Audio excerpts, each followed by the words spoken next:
Babysitters, what was your, okay, that's the last time I babysit for this family moment. One mom lied to me and almost destroyed my life. I was asked to babysit for a friend's aunt. I was told that I would be looking after a 7-year-old and a 5-year-old, and they were calm, easy kids. I said, sure, no problem. Famous last words. I get there, and mom just hustles out the door, yelling at me over her shoulder that she would be back in 5 hours. Now, here comes the crazy part. Remember how I mentioned I was told there were 2 children? It turns out that there are more than 2 children. In fact, there were 5 times as many children. Yes, you heard right. That woman took off and never said a word about the fact that there were more of them, leaving me to look after 10 children, all under the age of 7, 3 or 4 sets of twins, and they were let 10, 11 months apart, and then there were the babies. Honestly, I can't remember anything but the rage and anger I felt. So there I was, stuck with 10 children. I tried calling the mother, but she kept sending me to voicemail. I was so angry, I was ready to call children's services. The children were all around screaming for whatever reasons, so I said, screw it, I'm in it to win it. I want to make them something to eat.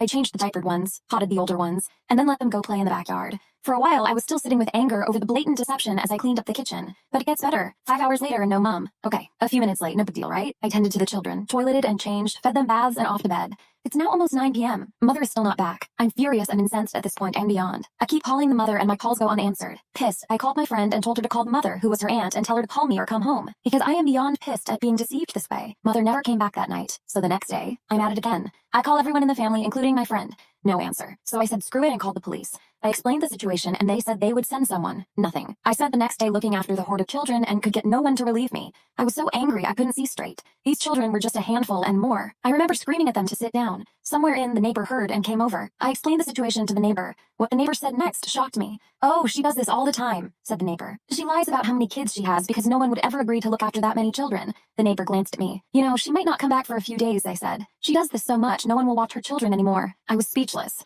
I ended up stuck with these children for nearly 5 days. I called the police and child services and made it clear that either they send someone to deal with the situation or I was leaving and the children were on their own. Obviously, I was bluffing, but I was sick and tired of being there with them. So after nearly 5 days, a cop finally drags their ass over and makes an appearance. There was this lady with them and they came in to talk to me. In the meantime, I was still tending to children. It wasn't until the children were being loaded into a van that their mother finally decided to make an appearance. She saw the cop cruiser in the van and literally freaked out, screaming at them to stop. They ignored her and kept loading the children into the van. I stormed over to where the mother was, pissed and ready to punch her. What is wrong with you? I shouted at her. I've been stuck here with your children for 5 days when you said you would be back in 5 hours. And you will be paying me every single dime I'm entitled to for sticking with me with 10 kids for this long. You didn't say one word about the other children. You ignored my calls for nearly 5 days and just disappeared. I'm not paying you shit, the mother screamed at me. You called the cops to take my children. No, I called because you abandoned them, I shouted back. Just then, a black car pulled into the driveway where we were arguing. It was the husband who had been out of town on a business trip. He came over to ask what was going on, and I told him the look on his face was not good. He pulled his wife into the house.